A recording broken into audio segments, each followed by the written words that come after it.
Bonsoir à toutes et à tous, vous regardez Bienvenue en Ile-de-France sur le Figaro TV et comme tous les jours on aborde dans cette émission les sujets qui vous concernent et qui concernent notre région. Il y a 10 ans jour pour jour, le 13 novembre 2015, Paris est touché en plein cœur par des attaques terroristes menées par des djihadistes de Daesh. Ce soir-là, 130 personnes ont perdu la vie au Bataclan, dans les cafés et restaurants des 10e et 11e arrondissements, mais aussi au Stade de France. La plaie est encore très vive pour les victimes, les familles de victimes et les témoins qui oscillent entre reconstruction, colère et incompréhension. La France leur rend aujourd'hui hommage avec des commémorations et des visites officielles sur les lieux des attaques, l'occasion pour nous de nous souvenir et de rouvrir certaines discussions.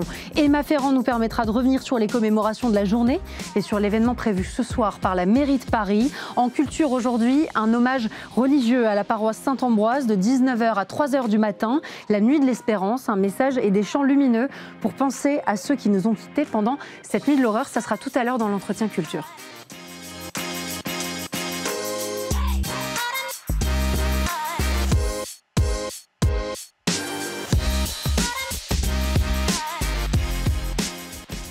Le 13 novembre 2015, François Hollande prenait la parole avec beaucoup d'émotion, le souffle coupé, pour annoncer aux Français la vague d'attentats qui venait de déferler sur Paris. Je vous propose qu'on l'écoute. Mes chers compatriotes, au moment où je m'exprime, des attaques terroristes d'une ampleur sans précédent sont en cours dans l'agglomération parisienne. Il y a plusieurs dizaines de tués. Il y a beaucoup de blessés. C'est une horreur. Une horreur. 10 ans déjà que la barbarie islamiste a frappé Paris au cœur et nous a arraché 130 innocents, sans oublier ceux marqués à vie par cette série d'événements dont l'horreur est indicible. Toute la journée, hommages et commémorations se sont succédés. On va évidemment en parler en plateau avec nos invités. Denis Péchkancy, merci beaucoup d'être avec nous. Vous êtes historien, directeur émérite au CNRS. Vous supervisez avec le neuropsychologue Francis Eustache le programme 13 novembre et vous avez co-signé cet ouvrage paru en octobre dernier qui s'intitule « Faire face, les Français et les attentats du 13 novembre 2015. C'est aux éditions Flammarion. Avec nous également Charles Diaz, commissaire général honoraire, ancien chef d'état-major de la PJ, co-auteur de cet ouvrage que j'ai également avec moi, Histoire du 36. Merci monsieur d'être avec nous. Olivier Fischer, merci également d'être sur ce plateau. Vous êtes l'une des nombreuses victimes des attentats du 13 novembre. Vous êtes ce qu'on appelle un rescapé. Il y a 10 ans, jour pour jour, vous étiez sur la terrasse du Carillon qui a été prise pour cible par des terroristes. Ma première question est toute naturelle. Comment est-ce que vous allez aujourd'hui, 10 ans après ? Écoutez, je vais bien. Là, je sors tout juste de la première commémoration qui a eu lieu devant le Carillon. Et tout de suite, évidemment, c'est les souvenirs qui remontent. Et pour moi, en tout cas, le choc de la réalité. Puisque en tout cas, ce soir-là, quand j'ai vu les terroristes sortir de la voiture, moi je fais partie d'un certain nombre de personnes qui étaient sur la terrasse qui n'ont pas été sidérées. Pourquoi ? Parce que pour moi, de voir un individu sortir d'une voiture avec une Kalachnikov, tout de suite, j'ai pensé à un attentat terroriste. Et donc vous avez réagi ? Voilà, j'ai réagi, j'ai couru. À ma suite, 2 personnes aussi m'ont suivi. Malheureusement, il y a beaucoup de gens qui ont été complètement estomaqués, sidérés par l'événement et qui ont été touchés. La peur peut aussi paralyser, indépendamment de la sidération. Absolument, absolument. Est-ce que chaque année, à cette date, il y a un moment de flottement, un moment particulier où vous oscillez entre de l'angoisse, de la peur, de la colère, de l'incompréhension et qui se matérialise peut-être plus fort encore quand vous retournez sur les lieux de cet attentat? Alors effectivement, il y a tout ça, mais moi, le 13 novembre, j'ai surtout un grand sentiment de nostalgie. C'est-à-dire que toute cette innocence qu'on pouvait ressentir... je dirais quelque part avant les attentats de Mohamed Merah, avant les attentats de Charlie Hebdo, c'est quelque chose qu'on nous a arraché. Et on nous l'a arraché avec un lent processus, une lente dérive vers ce que je voudrais évoquer tout à l'heure, c'est-à-dire la présence de la menace islamiste en France, qui maintenant s'installe durablement, elle a muté maintenant, mais... Voilà, et nous oblige à la regarder en face. Exactement. Moi, c'est en tout cas, pourquoi je milite aujourd'hui, c'est de vraiment qu'on soit capable collectivement d'adopter une posture de résistance vis-à-vis de ce phénomène, qui est un phénomène politique. Vous dites ce pourquoi je milite. Est-ce que avant cet attentat, vous militiez déjà, vous étiez déjà pleinement conscient de cette menace islamiste? Vous avez dit j'ai échappé à ce moment de sidération. Est-ce que ça fait partie déjà d'une conscience qui était là, ou est-ce que ça a quand même été évidemment accentué et nourri par ces attentats et cette conscience qui nous a tous frappés? Alors tout à fait, effectivement, ça a été nourri par cet attentat, mais je veux dire, si j'ai réussi, moi en tout cas, à prendre conscience tout de suite de la chose, c'est aussi parce que par voilà, mon expérience de vie, j'ai beaucoup travaillé au Moyen-Orient et malheureusement c'est le premier espace géographique dans lequel l'islamisme fait le plus de victimes. Et bon, voilà, ça n'a pas résonné en moi comme quelque chose de tout à fait anormal que ça puisse advenir voilà, à Paris, sur des terrasses. Denis Péchanski, cette prise de conscience, est-ce qu'elle est partagée par de nombreuses victimes qui étaient présentes sur les lieux de ces attentats, ou est-ce que globalement ce qui domine malgré tout, c'est la peur, c'est la souffrance, c'est l'angoisse? Bien, ça dépend de la situation dans laquelle se trouvent ces victimes. Si ces victimes sont encore traumatisées, si elles suivent, par exemple, si elles développent toujours un trouble de stress post-traumatique, on pourrait y revenir, donc une pathologie qui se traduit par des surgissements d'images intrusives complètement décontextualisées. Bon, elles ne sont pas en situation de réflexion. Pour les victimes, alors après, ça dépend aussi de leur histoire personnelle. Donc c'est quelque chose de très intime, de très individuel, ce processus? C'est intime et collectif, non? Je pense que c'est justement parce que nous, on travaille sur cette dialectique entre mémoire individuelle et mémoire collective. Il est évident que sa propre réflexion, son propre cheminement est aussi le fruit de ce qui se passe à l'extérieur et de ce qui vient de la mémoire collective. Donc oui, on va retrouver ce type d'analyse. Il y en a d'autres qui seront plus dans il ne faut pas confondre les islamistes et les musulmans et condamner les musulmans globalement, et donc ils vont insister sur cet aspect-là. Bon, il y a toute une série de comportements, et je pense même puisque je suis à côté d'un policier de haut vol, on va dire, ce qui me frappe, moi, quand j'entends mes rescapés, qui sont quand même très majoritairement... Vous dites mes rescapés? Oui, parce que, bon, il y a des liens joli. très forts. Non, mais je comprends que les liens qui se sont tissés sont... Oui, quand on écoute les entretiens, bon, il y a quelque chose qui se passe. Crée. Oui, très clairement. Mais quand on les entend, ce qui est extraordinaire, ils sont quand même très majoritairement plutôt le monde de la culture parisien, plutôt à gauche. Vous alliez dire bobo? Une bonne partie bobo, mais en tout cas, bon, c'est SP+, on va dire, pour cette expression. Mais alors, il y a eu, quand on connaît l'image du policier habituellement dans ces milieux-là, ce que je peux vous dire, c'est qu'il ne faut pas toucher à la BRI, il ne faut pas toucher à la BAC quand vous discutez avec eux, parce qu'ils savent ce qui s'est passé. Le travail formidable. Parce que, je veux dire, quand vous avez les gars de la BAC qui sont arrivés en premier avec les policiers de base, mais vous avez aussi les deux cadors, là, dont le patron actuel du RAID, puisqu'il a dit enfin que c'était lui, Guillaume Cardy, il est rentré avec un brigadier, quelques minutes après le début. C'est inimaginable. Il faut quand même avoir en tête ça. Parce qu'on oublie la temporalité des événements, bien sûr. Ils arrivent à Bataclan, ils sortent de la bagnole, les terroristes, à 19h47, à 21h47, que j'ai dit, 21h47, à 21h59, Ami Moore, qui était l'un des trois terroristes qui était sur la scène du Bataclan en train de viser une victime pour continuer le carnage. Il y en avait deux autres à la Kalachnikov aussi au premier étage. Bon, les deux, ils rentrent, ils sont au Glock et ils descendent. Ami Moore, qui explose puisqu'il a une ceinture d'explosifs. Bon, il n'y aura plus de morts par tir. Il y aura des morts parce que... Grâce à l'intervention. Mais l'héroïsme de ces deux, comme les autres. Hein, je veux dire, non, parce qu'on parle, la figure de la victime, il y a une autre qui est en train de se rajouter, elle est très présente dans ces commémorations-là, c'est la figure du héros.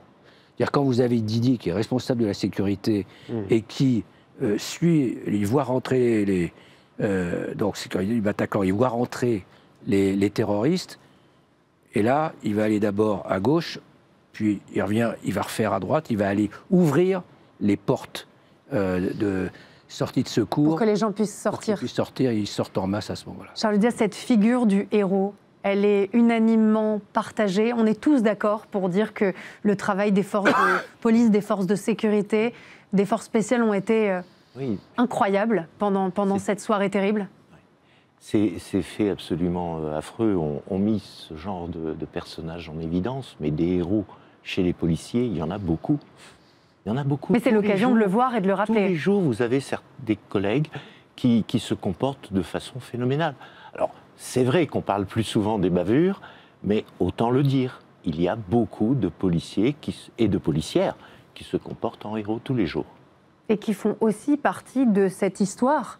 Alors, du 13 novembre, l'histoire avec un grand H. 13 novembre, c'est extraordinaire parce que Guillaume Cardy, qui est responsable à la BAC Nuit, qui est avec un brigadier au volant, ils sont à la République lorsqu'ils entendent l'appel concernant le Bataclan. Ils s'y rendent aussitôt, pénètrent dans les lieux, sont pris sous un feu nourri de l'individu dont vous parliez, et tirent à leur tour, et ils explosent.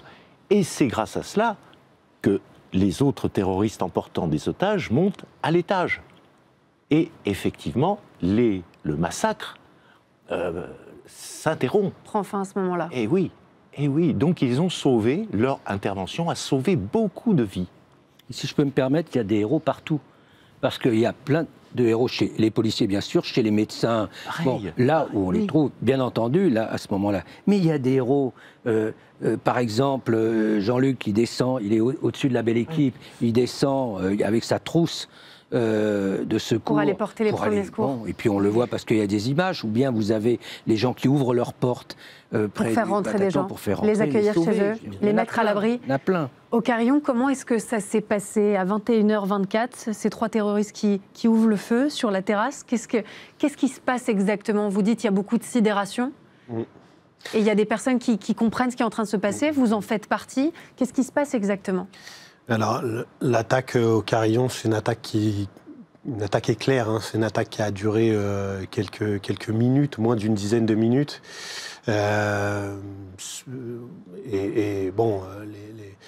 Les premières personnes qui ont été touchées, c'est les personnes qui sont mortes par la suite. D'accord. Après, le Carillon et les terrasses, on a une particularité, c'est que quelque part, c'est un milieu ouvert.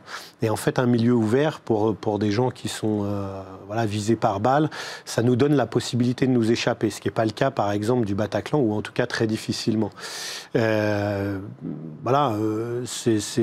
on prend ses jambes à son cou et on essaye de sauver comme on peut. Bon, vous avez été blessé. Moi, en tout cas, c'est comme ça que je m'en suis sorti. D'ailleurs, je pense que c'est en partie pour ça, par exemple, que j'ai pu échapper à un trauma beaucoup plus profond, etc. Le fait de m'en être sorti, de physiquement avoir échappé actif et échappé à une scène de crime. Tout de suite, moi, ma posture en plus, c'est d'aller témoigner 2 jours après sur une radio concurrente, enfin un média concurrent du vôtre, et puis rencontrer Manuel Valls, qui était ministre à l'époque, et donc pouvoir tout de suite extérioriser et tout de suite rentrer dans l'analyse des choses. Moi, je me suis jamais caché du fait que la politique étrangère de la France, au regard du Moyen-Orient, n'était pas, en tout cas, calibrée de la bonne manière et que ça nous exposait physiquement. Au risque terroriste. Voilà, tout à fait. Maintenant, je vous rejoins, effectivement, il y a des héros du 13 novembre. On leur rend bien mal hommage, même si par exemple il y a un très bon film qui a été réalisé qui s'appelle Novembre sur les policiers qui ont traqué les terroristes. Les Américains, quand il y a un événement comme ça qui se produit, produisent une centaine de films, quoi. Ils sont capables. Vous trouvez qu'on est un peu timide sur la valorisation de ces héros? Bien sûr, et on est aussi timide dans l'inventaire qu'on est capable de faire du phénomène qui a touché la France. Évidemment, puisque je sais que c'est un sujet qui vous tient très à cœur, on va en parler longuement. J'aimerais juste qu'on retrouve Timothée Delhem qui était sur la place de la République un peu plus tôt dans la journée et qui a pu parler à une Parisienne de son émotion et des raisons pour lesquelles elle était présente sur place de la République pour ces hommages. Nous sommes effectivement place de la République, vous savez, l'un des lieux particulièrement symboliques de ces commémorations pour les 10 ans donc de ces attentats du 13 novembre 2015. Et effectivement, on est avec Gel Somine, une Parisienne qui a tenu à venir ici, sur cette place de la République. Vous me disiez, lorsque vous avez appris que vous étiez invité à venir déposer des fleurs, des bougies ici, vous ne vous êtes pas posé de questions et vous vous êtes dit, je veux venir moi aussi déposer ma gerbe de fleurs. Tout à fait. Enfin, j'ai pas personnellement emmené de fleurs, mais je pense que ma présence déjà elle est importante. Et puis oui, je viens tous les ans. Je sais pas comment. Voilà, je trouve ça super important d'être là, quoi. Qu'est-ce qui vous marque lorsque vous repensez à cette terrible soirée du 13 novembre 2015 ? Je pense aux victimes qui ont subi toutes ces souffrances. Quand on voit que les mutilés, les gens qui ont encore des souffrances psychologiques. Et les commandos qui ont fait ça, je trouve que c'est une horreur, quoi. Comment on peut faire des choses pareilles, quoi. Une question. C'est difficile de s'exprimer. Vous me parliez juste avant que nous soyons à l'antenne de cette peur également que vous ressentez, notamment depuis ces attentats, notamment dans votre entourage. Vous sentez qu'il y a un climat, un contexte qui n'est pas forcément, une peur qui n'est pas forcément redescendue?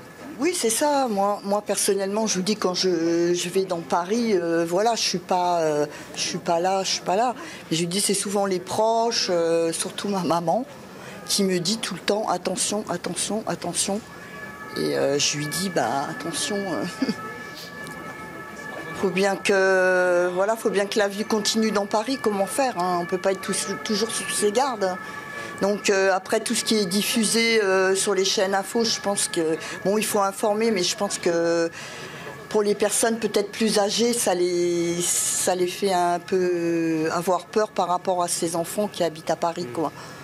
Merci beaucoup. Voilà, vous le voyez, Victoire, ici beaucoup d'émotions donc sur cette place de la République qui ne désemplit pas. Il y a une queue depuis ce matin qui arrive au compte-gouttes avec une fouille extrêmement stricte de la part des forces de l'ordre. Et puis ici, donc beaucoup de monde qui viennent pour passer un petit instant ici au pied de la statue, déposer une gerbe de fleurs ou bien une bougie, pour certains également un dessin, un mot, donc pour se recueillir en cet anniversaire, donc ces 10 ans, ces commémorations, il y a 10 ans, donc jour pour jour, ces attentats donc ici à Paris.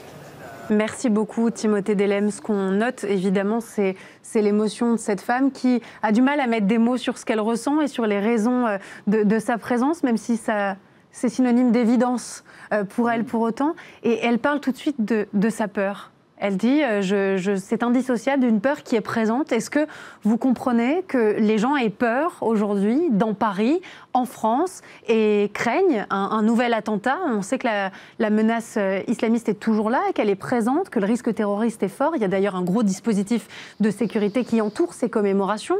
Ça dit quelque chose. Cette peur, elle est obligatoire? Elle est inhérente à ce qui s'est passé? Malheureusement, je vous demande...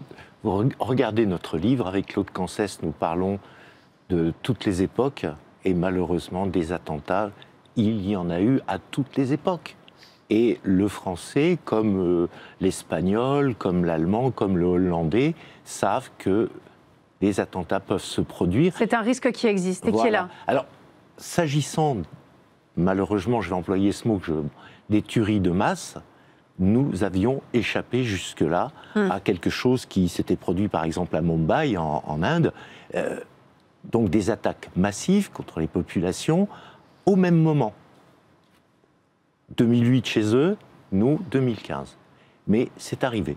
C'est arrivé et la crainte, je comprends que tout le monde ressente cette crainte. En tout cas, et cette pensée, et donc, ça quitte difficilement nos esprits. Voilà, et c'est le devoir des autorités de mettre tout en œuvre pour que ça ne se reproduise pas, et notamment par le renseignement et par la détection en amont de toutes ces activités criminelles. Olivier Fischer, dans votre tribune ce matin dans le Figaro Vox, vous espérez que ces commémorations, ces 10 ans depuis les attentats, soient l'occasion d'une forme de prise de conscience massive qui doit nous mener à une lutte plus ferme contre cet islamisme et donc contre le terrorisme islamiste. Est-ce qu'aujourd'hui, on a les moyens de nos ambitions? J'imagine qu'on est tous d'accord pour dire que des événements comme ceux-ci ne peuvent plus se reproduire. Est-ce que pour autant, on a fait ce qu'il fallait depuis?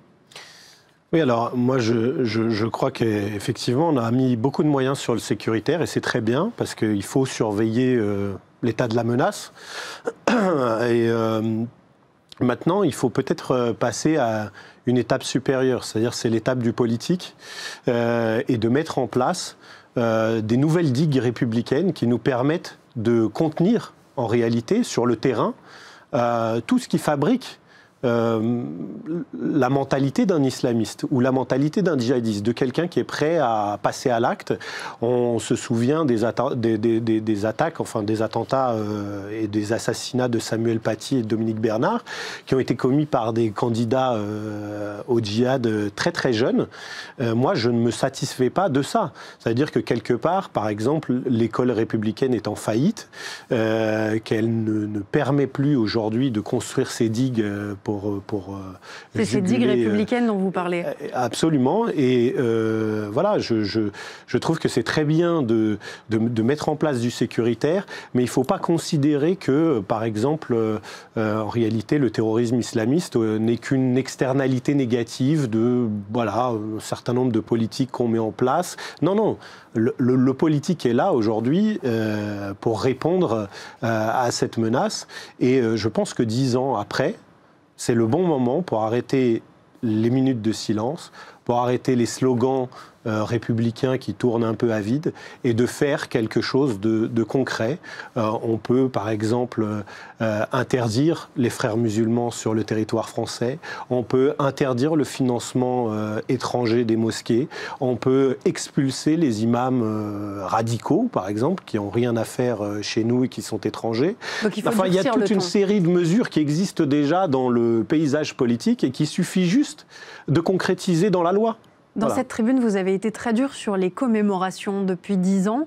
On va revenir sur les mots que vous avez utilisés pour les qualifier, mais j'aimerais votre avis, Denis Péchkowski, sur la difficulté d'installer ce travail de mémoire. On parlait il y a quelques jours d'un autre travail de mémoire lié celui-ci à la Première Guerre mondiale. On disait que c'est de plus en plus difficile puisque les survivants ne sont plus là, puisque c'est de plus en plus difficile de parler de cette grande guerre qui est fondamentalement de plus en plus loin de nous. Là, j'ai l'impression que c'est difficile pour d'autres raisons, parce qu'il y a encore, et on le comprend évidemment, beaucoup de colère, beaucoup d'indignation, beaucoup de souffrance, et on a l'impression que c'est pas évident, malgré cette volonté publique d'installer des commémorations.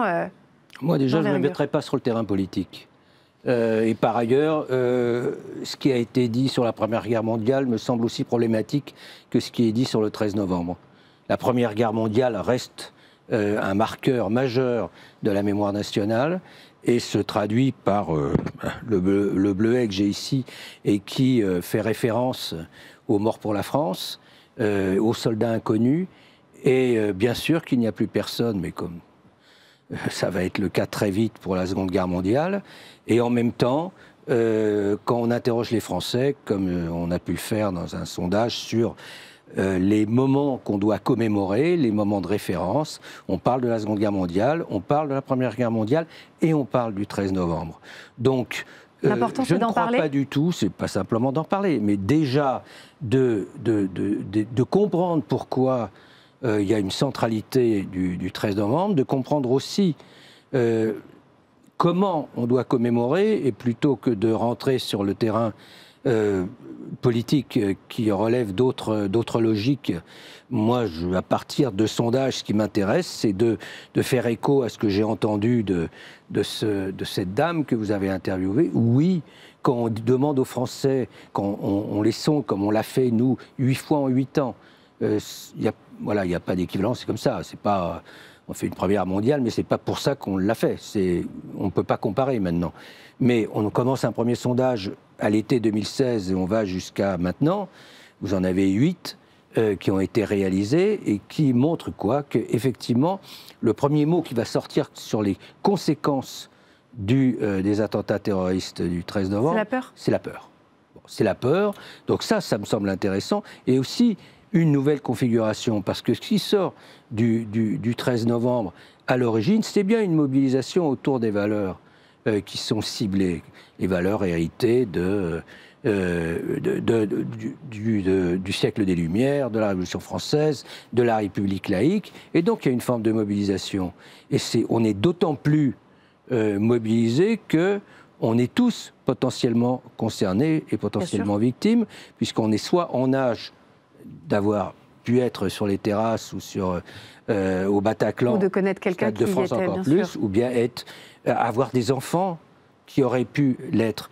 Donc ça, il y a quelque chose qui est très important. Il me semble que c'est autour de la construction le retour sur ces valeurs partagées, sur ce socle partagé que se joue le politique. Mais là, je suis en désaccord avec ce que vous aviez dit sur ce qui s'est joué après. On laisse de côté le procès. Le procès qui s'est passé en France sur le 13 novembre est exemplaire. Procès historique. Oui, c'est le V13 qu'on appelle. On est le point d'arrivée là d'un processus judiciairo-policier qui est exemplaire. Et ça n'est pas par hasard. Si aux États-Unis, après le 11 septembre, on a eu une explosion du complotisme, il n'y a pas eu de procès. Il n'y a pas eu de procès. Ici, sur le 13 novembre, je crois que vous ne parliez pas du volet judiciaire, si je ne dis pas de bêtises. Non, mais c'est pour ça que je remets en perspective, nous, à partir des données qu'on a. Et oui, mais sauf que ça a eu un effet extrêmement important dans l'opinion. C'était très important que le procès se passe bien et qu'il soit mené jusqu'au bout. Le 13 novembre reste la référence. Charles Biagi, une réaction par rapport à tout ce qui se dit en plateau? Alors, beaucoup de choses. D'abord, par rapport à ce que vous disiez sur l'inquiétude que ressentent les Français, j'ai fait partie de ceux qui, le soir du 13 novembre, ne savaient pas où étaient mes 2 enfants. Âgés d'une vingtaine d'années, amateurs de hard rock, où étaient-ils? Et pendant toute la soirée, mon épouse était dans un état incroyable d'inquiétude. Bien sûr. Donc, beaucoup de Français, ce soir-là, ont ressenti ça. Et ça revient, c'est normal. Donc, cette émotion, je la comprends tout à fait. Maintenant, nous, s'agissant des policiers, nous, c'est de faire notre travail qui importe. Et ce soir-là, l'important, vous l'avez dit, c'est pas seulement l'intervention qui a été exemplaire, hein, le travail de la BRI sur place, du RAID aussi à l'extérieur. Mais au-delà de ça, c'est le travail d'enquête, les investigations. On n'imagine pas les centaines de policiers qui étaient mobilisés. Là pour recueillir des pièces à conviction, des preuves, des indices, les constatations, les auditions, les témoignages, etc., etc. Parce que pour qu'un procès se déroule bien, il faut... une enquête impeccable. Et voilà. Et donc, il faut bien le dire, hein, parce qu'on ne voit qu'un aspect du travail de la police. Mais tout cet aspect d'investigation de la police judiciaire parisienne, il faut insister dessus. J'aimerais que vous nous parliez, Olivier Fischer, de ces déclarations sur les commémorations. Ce que vous dites est très intéressant. Vous dites que depuis 2015, elles ont été confisquées, cloisonnées à une forme de parisianisme. Et que pour cet anniversaire mémoriel des 10 ans, vous dites que c'est encore pire, puisqu'au moins avant, on respectait le silence, il y avait une forme de grand respect de ces moments terribles qu'on a vécus ensemble. Et là, vous décrivez ça comme même une grande opération de communication, un dévoiement scandaleux et grotesque. Vous dites même que les caprices des politiques s'invitent. Vous faites notamment référence à ce jardin mémoriel et à cette volonté d'Anne Hidalgo d'y insérer de la végétalisation en lien avec sa politique pour Paris. Ce que vous critiquez, c'est cette volonté de vouloir le lier au sens de la fête. On le voit notamment avec les choix qui ont été faits pour le concert de ce soir et notamment le fait d'intégrer des personnalités qui ont été mises en avant pendant les Jeux Olympiques de Paris. Vous dites qu'on mélange tout ? Alors évidemment, tout ça est un pavé dans la mare, parce que j'occupe une place parmi les victimes il ne faut pas se cacher derrière son petit doigt, est assez minoritaire. Maintenant, ça n'en fait pas non plus voilà, un discours empreint de fausseté, etc. Ce que je dis, c'est partagé par une très grande majorité des gens en France. Seulement, ces gens-là sont silencieux, puisque la sociologie et la géographie des lieux qui ont été touchés est une géographie parisienne, une géographie, vous l'avez évoqué, de bobos, etc. Et c'est très bien, ils ont le droit de s'exprimer, il n'y a aucun problème, ont distillé une parole qui, en tout cas de mon point de vue, est un peu à sens unique. C'est-à-dire, c'est le « vous n'aurez pas ma haine ». Voilà, le « vous n'aurez pas ma haine », l'injonction à la résilience, la célébration de la fête. Moi, je mets simplement, par exemple, les commémorations qui vont avoir lieu en balance avec celles qui ont eu lieu pour Badinter. Bon, on a célébré de manière républicaine, avec un silence de mort, et pour le coup, c'est ce dont il s'agit. Il y a 130 personnes qui sont mortes à Paris ce soir-là, et j'attends que... La même dignité. Exactement, exactement. Une dignité républicaine qui montre qu'on est ferme, qu'on se positionne avec force face à une menace qui est toujours présente. Je rappelle que depuis 2015, il y a plus de 60 attentats qui ont été déjoués par la DGSI. Ça a été évoqué dans des entretiens avec la directrice de la DGSI. C'est énorme, c'est sans précédent par rapport à ce qu'on a pu connaître les années précédentes. La menace est toujours là et elle est encore plus forte. Je veux dire, les candidats aujourd'hui au djihad et à l'action islamiste sur le territoire français sont de plus en plus jeunes et de plus en plus nombreux. Donc qu'est-ce qui vous gêne fondamentalement dans la manière dont on a décidé de mener ces hommages ? C'est presque ce vent de légèreté. C'est difficile quand même de parler de légèreté, puisque quand on voit la mine des officiels, des politiques, on voit que, évidemment, tout le monde est respectueux de ces événements, de ce qui s'est passé, et que ce qui domine, c'est la sidération et la tristesse, évidemment. Mais vous trouvez, vous, qu'il y a de la légèreté ? J'ai du mal un manque de solennité, je ne sais pas comment le formuler, en fait. Non, j'ai du mal avec le concept de danser sur des tombes. C'est un peu, voilà... Cette valorisation donc du sens de la fête qui aurait été attaquée pendant ce 13 novembre. Une réaction, messieurs ? Non, pour moi, ça ne marche pas du tout. Ça ne marche pas du tout parce que regardez ce qui sort actuellement sur les écrans, tous les documentaires. Bon, il s'avère que sur on est maintenant à 4500 heures d'entretien qu'on a réalisé avec 2700 entretiens en 3 phases, 16, 18, 21. On attend 2026 pour la dernière phase et on a une réalisatrice qui a fait œuvre à partir de 27 de ces témoins, qui a fait œuvre de création, mais c'est la parole de ces témoins qui ressort, du plus proche au plus lointain de l'événement. Mais c'est pas du tout ça qui ressort. C'est pas du tout ce que vous dites. On danse sur les tombes et ils sont. Je parle des commémorations qui vont avoir lieu ce soir. Mais moi je les connais, donc je pourrais en parler aussi. Mais on n'est pas du tout dans ça. Même si, bien entendu, la bataille, c'est aussi de ne pas laisser les terroristes gagner là où ils veulent les gagner, c'est-à-dire tuer Paris et tuer la jeunesse, et tuer ce qui était aussi la France, mais ce qui ressort des témoignages, donc par exemple dans Nos vies en éclats, mais comme dans tous les autres documentaires qui sont présentés actuellement, c'est la profondeur du choc traumatique qu'a représenté le 13 novembre. Vous parlez du carillon. Dans ce film, vous avez, on a une jeune Manon qui était face au carillon. C'est une témoin.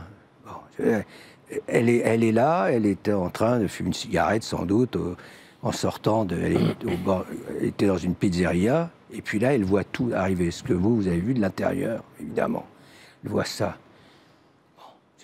On la voit 16, 18, 2021, et elle pleure, Et elle a ce sentiment aussi de culpabilité, de ne pas pouvoir intervenir. Le sentiment aussi de ne pas être légitime, parce qu'elle n'est pas... Parce qu'elle n'est que témoin. Pardon, c'est dur de le dire comme ça. Qu'est-ce qu'a dit le jeune collègue qui l'interviewait à la fin, parce qu'évidemment, l'entretien, on respecte des règles absolues, mais à la fin...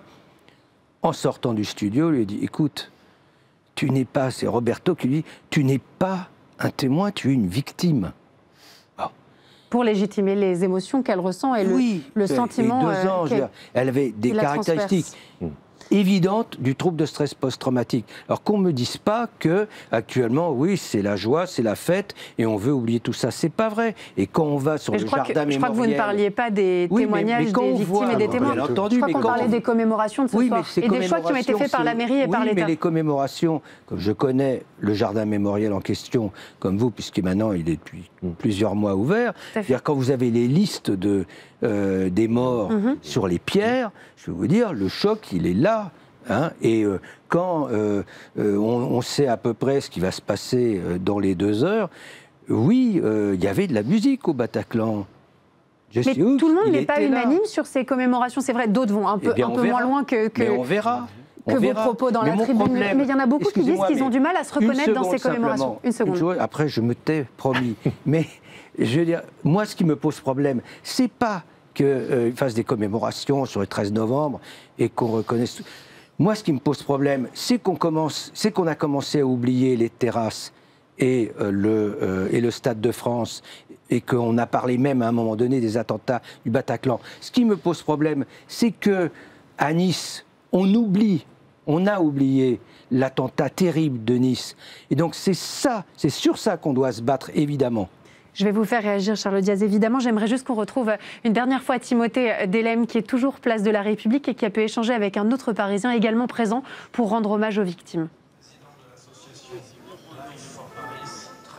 Oui, tout à fait, Victoire, avec Antoine, 21 ans, étudiant en sciences sociales et qui a décidé de venir ici. Vous étiez déjà présent dimanche également pour la marche blanche et vous avez donc déposé tout à l'heure une gerbe de fleurs au pied de la statue de la place de la République. Vous allez le faire dans quelques instants également à côté du Bataclan. C'était très important pour vous, me disiez-vous, de venir aujourd'hui.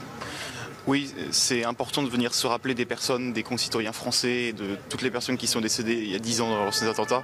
C'est important pour nous de montrer qu'on est solidaire, qu'on est fraternel, qu'on ne peut pas s'en prendre décemment à des concitoyens français en espérant qu'on puisse les oublier, qu'on puisse ne rien dire, ne pas penser à eux, ne pas se remémorer. Donc c'est important de venir ici pour la mémoire en fait. Quand on parle avec les uns et les autres ici sur cette place de la République, on a le sentiment que les gens disent au fond, le 13 novembre 2015, il y a eu un avant, il y a eu un après. C'est votre cas également ? Oui, moi j'ai le sentiment que c'est vraiment quelque chose, je vais parler au nom de ma génération peut-être, mais qui vraiment nous a marqué. Nous, c'est la commémoration dans l'année qui nous marque beaucoup, dans le sens où c'est vraiment un événement qui est plus frais dans nos têtes que certaines guerres, que la Seconde Guerre mondiale, que la Première Guerre mondiale. Là, c'est des commémorations qui ont tout juste 10 ans. On était très jeunes au moment où ça a eu lieu, on ne se rendait pas toujours très bien compte, mais avec le temps qui passe, finalement, on réalise, on prend vraiment la lourdeur de l'événement, l'ampleur de l'événement, et c'est important du coup, oui, de faire nation, de faire bloc, de montrer que même les plus jeunes, finalement, ils vont pas comment dire, oublier les personnes qui sont décédées. Merci beaucoup, voilà Victoire, pour ce nouveau témoignage donc ici avec toujours autant de monde sur la place de la République. C'est ici que doit être diffusée ce soir la cérémonie, la fameuse cérémonie depuis la place Saint-Gervais, ici à partir de 18h jusqu'à 20h.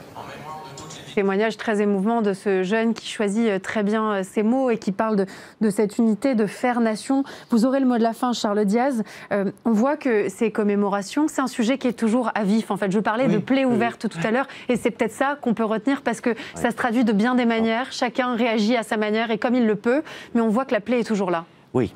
Ce que vous disiez, je le comprends, pas les mots, ce que vous avez utilisé comme mots, c'est... Non. Mais je comprends ce que vous devez ressentir, parce que cet événement, il fait partie de vous, puisque de nous le vivons après et différemment. Vous, je comprends tout à fait. Mais ce que je veux dire, moi, c'est que il faut continuer de commémorer, mais il faut aussi oublier, d'une certaine manière, parce que c'est la vie qui doit gagner. C'est pas les terroristes, c'est la vie qui doit au final gagner.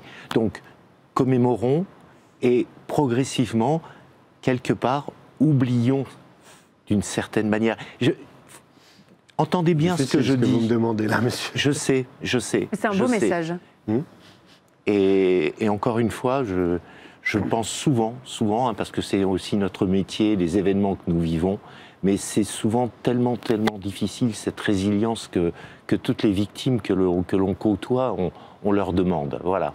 Merci beaucoup pour ce mot de la fin très pacificateur. Merci à tous les trois d'avoir été présents sur le plateau de Bienvenue en Ile-de-France. Et j'aimerais qu'on demande à Emma Ferrand de nous rejoindre pour continuer à parler de ce sujet. Messieurs, je vais vous libérer.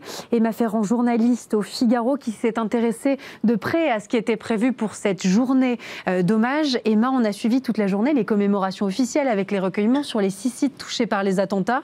Après quoi, la ville de Paris a prévu une célébration spéciale de 18h à 20h. Qu'est-ce qui est au programme, qu'on comprenne bien?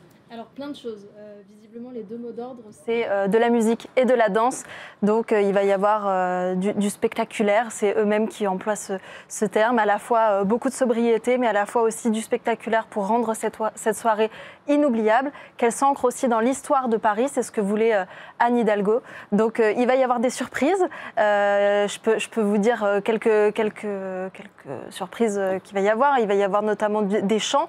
Il y a notamment le chœur du 13, qui est un chœur qui est composé spécialement pour cet événement, qui est composé avec des familles de victimes, donc ce sont des novices.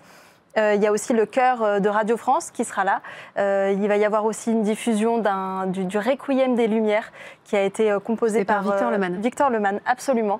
Donc, qui était en première ligne pendant les Jeux Olympiques de Paris, oui, avec Thierry Reboul, coordinateur des cérémonies des Jeux Olympiques de Paris. Absolument. C'est un peu étonnant comme choix. Ça ne veut pas dire qu'il n'est pas bon d'un point de vue artistique et culturel, puisque évidemment, on se souvient de la grandeur de ces cérémonies. C'est vrai que c'est étonnant de retrouver ces noms cette fois-ci pour cet hommage aux victimes et aux attentats. Oui, parce qu'on passe d'un événement extrêmement joyeux, que sont les Jeux Olympiques de Paris, à un événement beaucoup plus triste, beaucoup plus tragique. Donc ça peut étonner, effectivement. Après, ce qui n'étonne pas, c'est quand on voit qu'effectivement l'événement a été organisé par la mairie de Paris.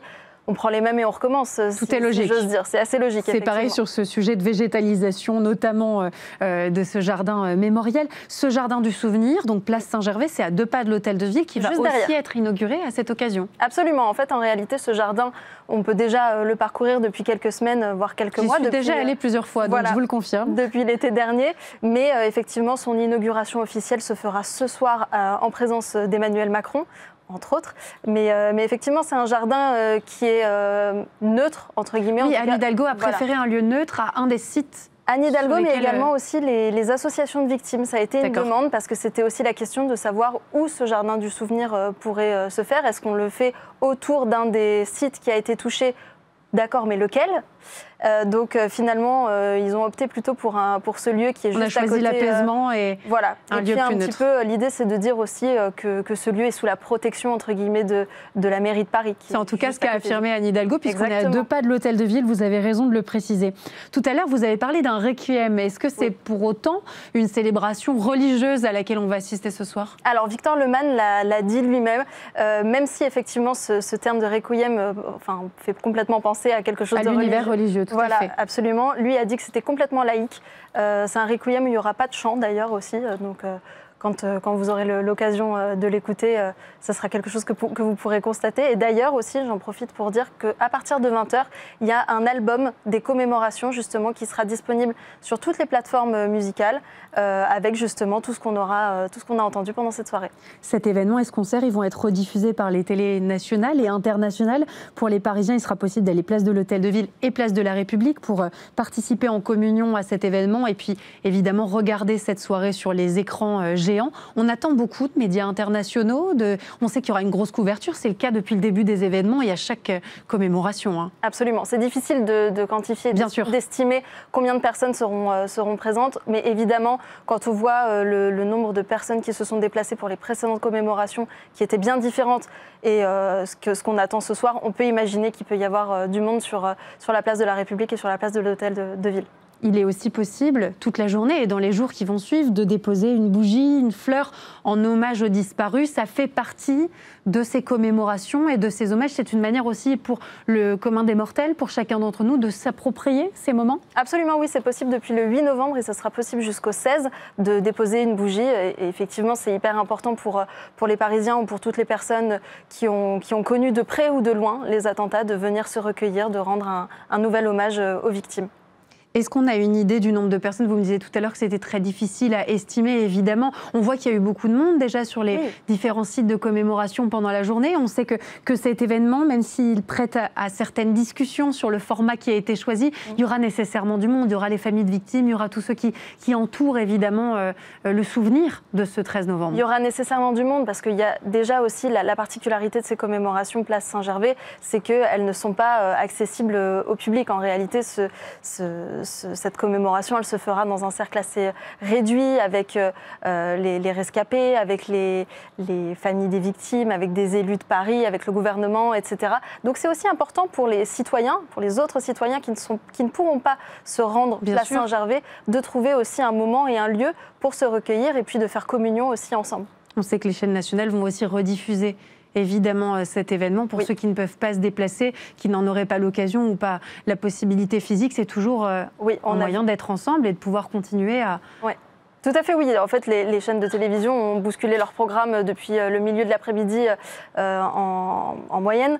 Et évidemment, c'est un moment qui devrait être très, très suivi par tous les téléspectateurs de France et d'ailleurs. Merci beaucoup Emma Ferrand de nous avoir résumé cette journée et les célébrations passées et à venir. On vous lit évidemment dans le Figaro, dans vos papiers qui sont toujours formidables. Merci beaucoup d'être venu nous en parler. Victoire. Et on passe tout de suite à l'entretien culture.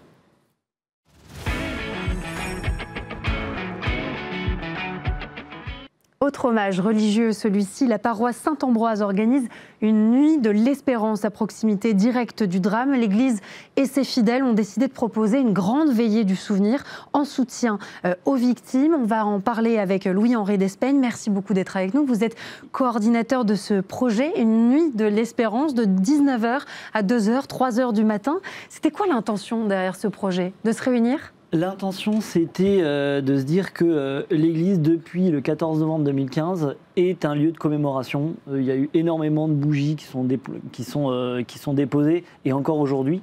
Il y a énormément de gens qui viennent s'y recueillir. On a une stèle avec les noms des 130 victimes.